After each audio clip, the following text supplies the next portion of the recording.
अस्सलामुअलैकुम वरहमतुल्लाहि वबरकातुहू। इस वीडियो में मेवात में इस्लाम के फैलने के बारे में चर्चा की गई है। हाल ही में बजरंग दल और दूसरे संगठनों के द्वारा फैलाए गए आतंक के बाद मीडिया और सांप्रदायिक ताकतों द्वारा मेवात को मिनी पाकिस्तान बताने की कोशिश ज़ोरों पर है। लेकिन क्या आप जानते हैं कि मेवात को मिनी पाकिस्तान क्यों कहा जा रहा है? इस वीडियो को देखिए और इस वीडियो में जो भी बताया गया है उसको देखने के बाद आपको पता चल जाएगा कि इसकी हिस्ट्री क्या है। मेवात इन दिनों काफी सुर्खियों में है। हाल ही में दंगाई दल और दूसरे संगठनों के द्वारा फैलाए गए आतंक के बाद मीडिया और सांप्रदायिक ताकतों द्वारा मेवात को मिनी पाकिस्तान बताने की कोशिशें जोरों पर हैं। लेकिन क्या आप जानते हैं कि मेवात को मिनी पाकिस्तान क्यों कहा जा रहा है? ऐसा इसलिए नहीं है कि वहां पर 80% से ज्यादा लोग मुसलमान हैं, बल्कि ऐसा इसलिए है क्योंकि उसके इतिहास में कुछ ऐसा दफन है जो वर्षों तक फासीवादी ताकतों को तकलीफ देता रहेगा। मेवात में मुसलमानों का इतिहास सदियों पुराना है। मुसलमान मेवात में पहली बार 9वीं सदी ईस्वी में दाखिल हुए, जब हरियाणा में मुसलमानों की आबादी मात्र कुछ हजार थी। लेकिन कहानी में असल मोड़ तब आया जब महमूद गजनवी के भांजे सैयद सालार मसूद ने अपने कदम मेवात की सरहदों में रख दिए। सालार मसूद का जन्म मेवात से 377 किलोमीटर दूर अजमेर में हुआ था। उन्होंने अपनी पूरी जिंदगी इस्लाम की तबलीग और निज़ाम इलाही को कायम करने में लगा दी। कुछ तारीखी वाकयात बताते हैं कि ये सैयद सालार मसूद ही थे जिन्होंने मेवात के इलाके में सबसे पहले इस्लाम की तबलीग के लिए लोग भेजे। लेकिन मेवात में इस्लाम असल में तब फैलना शुरू हुआ जब कुतुबुद्दीन ऐबक की दौरे हुकूमत में सूफियों और उलमाओं ने अपनी बस्तियां बसानी शुरू की।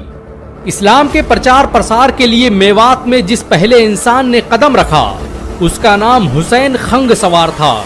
इन्होंने कई सालों तक मेवात के हिंदुओं के दरमियान रहकर इस्लाम की तबलीग का काम किया, जिसके नतीजे में मेवात में तोमर वंश से ताल्लुक रखने वाले गोत और पाल नाम के पूरे कबीले मुसलमान हो गए। तोमर वंश का इस्लाम कबूल करना भारत के इतिहास में कोई छोटी घटना नहीं थी। मोहम्मद बिन कासिम के भारत आने के बाद ये पहली बार था कि जाटों की इतनी बड़ी तादाद ने एक साथ इस्लाम कबूल किया था। सैयद हुसैन खंग सवार सुल्तान मुइजुद्दीन शाम के साथ ईरान से भारत आए थे, और जब मुइनुद्दीन शाम कुतुबुद्दीन ऐबक को दिल्ली का गवर्नर बनाकर वापस ईरान लौट गया तो सैयद हुसैन खंग सवार भी उसके साथ भारत में रुक गए, जिन्हें बाद में कुतुबुद्दीन ऐबक के द्वारा अजमेर का गवर्नर नियुक्त किया गया। तारीख फरिश्ता का लेखक लिखता है कि इनके इल्म और सोहबत में बैठकर बड़े बड़े काफिर मुसलमान बन गए और उन्होंने मुसलमानों की तरफ से बड़ी बड़ी जंगें लड़ी। हालांकि बाद में उनके प्रभाव और इस्लाम के प्रचार प्रसार को देखते हुए दुश्मनों ने उन्हें धोखे से शहीद कर दिया। 12वीं सदी से 17वीं सदी के दरमियान में मेवात में बहुत से सूफी संत गुजरे जिन्होंने इस्लाम को फैलाने का काम किया। शेख हमीदुद्दीन नागौरी, ख्वाजा हुसैन नागौरी, शेख अहमद साहिबानी जैसे उलमाओं की मदद से हरियाणा, राजस्थान, पश्चिमी उत्तर प्रदेश और खासकर मेवात के क्षत्रिय और राजपूतों ने बड़े पैमाने पर इस्लाम को कबूल किया। जब दिल्ली की सत्ता फिरोज शाह तुगलक के हाथ में आई तो उसने खुद मेवात के लोगों को इस्लाम कबूल करने की दावत दी, जिसके नतीजे में बहुत से लोग मुसलमान बन गए। मेवात के जिन हिंदुओं ने इस्लाम कबूल किया वो मेव कहलाए।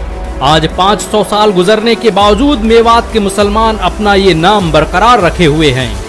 1857 तक मेवात की अधिकांश जनता इस्लाम कबूल कर चुकी थी और यहाँ पर मुसलमानों की आबादी 12 लाख के करीब थी।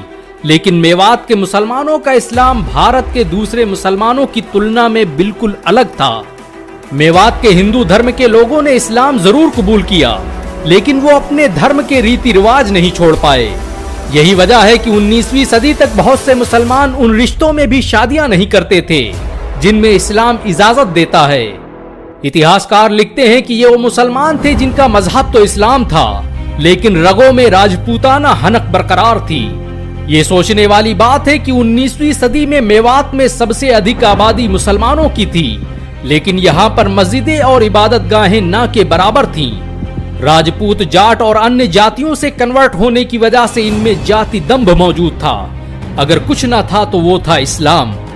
जब मेवात के हालात ऐसे थे तो मेवात मुस्लिम विरोधियों के लिए स्वर्ग की तरह था, लेकिन बहुत जल्द कुछ ऐसा होने वाला था जिससे इसकी काया पलटने वाली थी।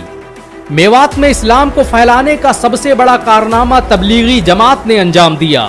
तबलीगी जमात की पहली जमात मेवात ही भेजी गई थी। मेवात के लोगों ने इस्लाम तो कबूल किया था, लेकिन उनके रस्मो रिवाज आज भी हिंदुओं की तरह थे। वो सांस्कृतिक रूप से होली, दिवाली और तमाम धार्मिक त्योहारों में हिस्सा लेते, लेकिन नमाज रोजा से कोसों दूर रहते। अंग्रेज मेजर पाउलेट 1878 के गैजेट में लिखता है कि मेवाती ज्यादातर मुसलमान हैं, लेकिन वो सिर्फ नाम के मुसलमान हैं। उनके गांव के देवता वही हैं जो हिंदुओं के हैं। वो हिंदुओं के त्योहार मनाते हैं और बस कहीं एक आधी मस्जिदें नजर आ जाती हैं। ऐसे वक्त में जब तबलीगी जमात के कदम मेवात में पड़े तो कहानी एकदम से तब्दील हो गई और फिर लोगों ने देखा कि जल्द ही मेवात इस्लामी तहजीब और शकाफत का मरकज बन गया और यहाँ ऐसे ऐसे आलिम और ऐसे ऐसे उलमाओं ने जन्म लिया जिन्होंने हिंदुस्तान का इतिहास बदल कर रख दिया। मेवातियों का तबलीगी जमात से बड़ा गहरा ताल्लुक रहा। वो मेवाती जो इस्लाम से कोसों दूर थे, जब उन्होंने इस्लाम का दामन थामा तो पूरी दुनिया उनके कदमों में झुक गई।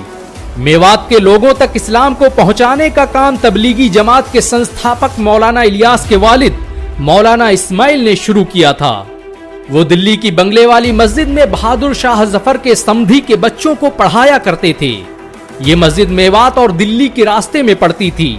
यही वजह है कि जब कोई मेवाती इस रास्ते से गुजरता तो मौलाना इस्माइल उसे पानी पिलाते और मस्जिद में आने की दावत देते। वो कई सालों तक ऐसा करते रहे, यहाँ तक कि उन्होंने मजदूरों को पैसा देकर उन्हें मस्जिद में लाकर इस्लाम की बातें सिखलाईं। 1925 के दौरान आर्य समाज ने शुद्धि आंदोलन के तहत मेवात को अपना केंद्र बना लिया और मेवात के उन लोगों को वापस हिंदू धर्म में शामिल करने लगे जो कभी इस्लाम की शिक्षाओं से प्रभावित होकर मुसलमान बन गए थे। इस्लाम से कोसों दूर लोग धीरे धीरे वापस हिंदू धर्म में परिवर्तित होने लगे और ऐसा लगने लगा कि जैसे मेवात जल्द ही मुसलमानों से खाली हो जाएगा। ऐसे में मौलाना इलियास ने मेवात को ही अपनी तबलीग का महवर बनाया और आसपास के इलाकों में लोगों को इस्लाम की शिक्षाओं को फैलाने के लिए भेजने लगे। साल 1941 में इतिहास में पहली बार मेवात के नूह में तबलीगी जमात का पहला इज्तिमा कायम हुआ और इस पहले इज्तिमे में ही 20-25 हजार लोग शामिल हो गए। ये भीड़ और ये मुसलमान इस बात की शहादत दे रहे थे कि मेवात जल्द ही इस्लामी तहजीब और शकाफत का गढ़ बनने वाला है। मेवात के राजपूतों और जाटों ने इस्लाम का अलम ऐसे थामा कि पूरा मेवात ही दुश्मनों की नजरों में आ गया। मेवात को बर्बाद करने की पटकथा भारत की आजादी के साथ ही लिख दी गई थी। यही वजह है कि आज भी कहीं मेवात को मिनी पाकिस्तान कहा जाता है तो कहीं साइबर क्राइम का अड्डा। 1947 में भारत पाक बंटवारे के दौरान जब फसादात का दौर शुरू हुआ तो इसकी जिम्मेदारी सरदार पटेल ने सिख रेजिमेंट को दी, जिसने मुसलमानों का बड़े पैमाने पर कत्लेआम किया। जब इस आग ने मेवात सहित पूरे हरियाणा क्षेत्र को अपनी गिरफ्त में ले लिया, तब मेवातियों का एक गिरोह सरदार पटेल से मिला तो उन्होंने मेवातियों पर तंज करते हुए कहा कि तुम्हें पाकिस्तान मिल तो गया है, जाओ वहीं चले जाओ। इस पर एक मेवाती हिम्ता में उन्हें खड़े होकर कहा, ओए पटेल सुन, हम मेवाती हैं, हम देश के लिए मुगलों से लड़े, अंग्रेजों से लड़े और तू हमको पाकिस्तान भेजने की बात करता है। हम मर जाएंगे लेकिन तेरे कहने से पाकिस्तान नहीं जाएंगे। ये बात सुनकर पटेल को मानो सांप सूंघ गया और उनके मुंह से कोई आवाज ही नहीं निकली। यही वो हादसा था जिसके बाद मेवात की निगरानी सिख रेजिमेंट से छीनकर मद्रास रेजिमेंट को दी गई और मेवात के लाखों मुसलमान कत्लेआम से बच गए। मेवात आज फिर सुलग रहा है, दुश्मन एक बार फिर इसे बर्बाद करने के दर पर है, लेकिन मेवात के लोग हर हाल में जिंदा रहना जानते हैं। मेवात सांप्रदायिक ताकतों के लिए एक लिटमस टेस्ट है, लेकिन इस देश से मोहब्बत करने वाले हिंदू और मुसलमान इन नफरत फैलाने वालों को कभी कामयाब नहीं होने देंगे। सरकार को चाहिए कि वो ऐसे लोगों पर कानूनी कार्रवाई करे जो भारत के ही एक हिस्से को मिनी पाकिस्तान बताने की कोशिश में लगे रहते हैं।